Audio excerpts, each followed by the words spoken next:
Гарвард университетінде қазақ әндері орындалып, күй партитуралары әлем музыкасының мұрағатына табысталды.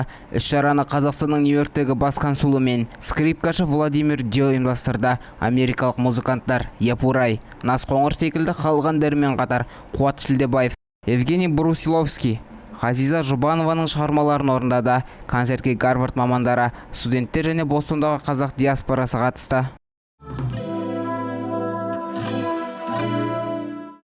Бішкектегі номер 33-ші гимназияда Қазақстан Республикасының президенті Қасым-Жомарт Тоқаев сыйға тартқан мектеп автобусы салтанатты түрде табысталды.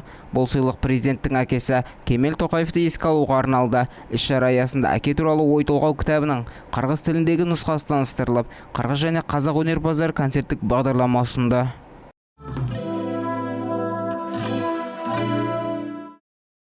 Астанада өткен Дара Дала халықаралық фестиваль байқауында жамбылдық алғыс би орталығының Алатау би тобы жүлделі орындарды иеленді. Бұл би ұжымы мемлекеттік шығармашылық тапсырыстар аясында өнер көрсетіп, жоғары деңгейдегі өнермен көзге түсті.